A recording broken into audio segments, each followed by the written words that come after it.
Arc le Seigneur Jésus a champ d'apparence. Vous con 1. Le précleste a dit ainsi, celui-ci est mon fils, celui que j'aime profondément, en qui j'ai mis toute mon affection. Coutel. Le précleste a ainsi diffi le cure des trois aptres pour croire au Seigneur. C'est le pré Louis May qui est venu affermir ces trois aptres, dans leur foi au Seigneur Jésus-Christ. Alors, frères et sœurs, pensez-vous que le précleste et le Seigneur Jésus-Christ vont personnellement diffier les frères et sœurs pour qu'ils croient au cure de frère Heber? Il le fera certainement. Tout comme le pré est venu personnellement affermir le cure des trois aptres pour croire au Seigneur Jésus. Alors le preux de frère Heber, le Seigneur Jésus-Christ et le précleste affermiront et diffieront certainement les frères et sœurs pour qu'ils croient au cure de frère Heber, afin que la foi des frères et sœurs soit imbranlable, pour bâtir ensemble Israël. Ce moment tel, alors qu'il descendait de la montagne, le Seigneur donna cet ordre à ses disciples. Avant que le Fils de l'homme soit ressuscité d'entre les morts, ne racontez personne la vision que vous venez de voir. Personne. Alors les disciples gardent le silence et ne racontent cette vision personne. C'est ainsi que le Seigneur Christ a champ d'apparence, afin d'affermir seulement ses trois disciples d'abord, une fois qu'ils furent affermis tous les trois. Le reste des 12 autres fondements devait également être affermi. C'est ce que le Seigneur Jésus-Christ a fait en venant au monde. Tout ce qu'il a fait, c'est pour que ses disciples se dirent, ses aptres comprennent.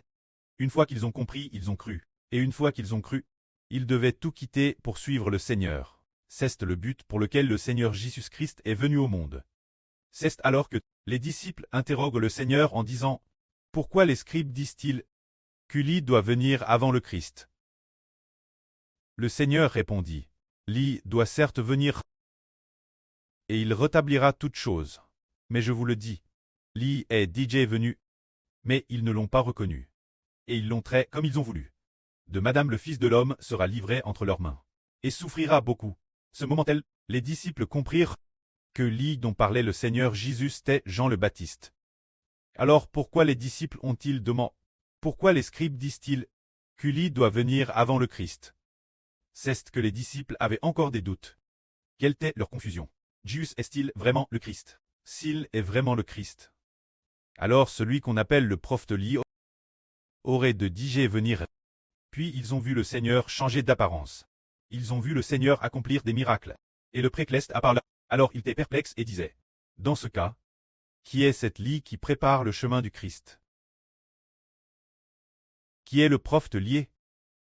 Ce moment tel, quand le Seigneur a dit qu'il s'agissait de Jean le Baptiste, les disciples crurent encore plus au Seigneur. Ils se dirent, « Oh, c'est donc Jean le Baptiste, qui a effectivement ouvert la voie au Seigneur Jésus-Christ. » Jésus dit, « Voici, elle, agneau de Dieu, celui qui te le péché du monde, celui-ci est le Christ. » Ce moment tel, la foi de ces trois disciples au Seigneur est devenue encore plus ferme. C'est merveilleux quand nous lisons la Bible. Chaque fois que nous la lisons, notre connaissance du Seigneur devient plus profonde.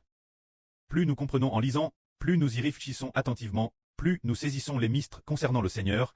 Au début quand nous lisons l'Évangile concernant le Seigneur Christ, c'est pour obtenir la vie éternelle. Maintenant, nous ne sommes plus seulement l'aile pour la vie éternelle. En plus d'obtenir la vie éternelle, il faut aussi obtenir l'autorité, obtenir le statut de roi et de prêtre avec le Seigneur, les bénédictions, et aussi obtenir le royaume des cieux. C'est ce qui provient de la foi au Seigneur, les bénédictions éternelles. Toutes sortes de merveilleuses bénédictions doivent être obtenues. Que la gloire soit auprès et au Seigneur. Amen.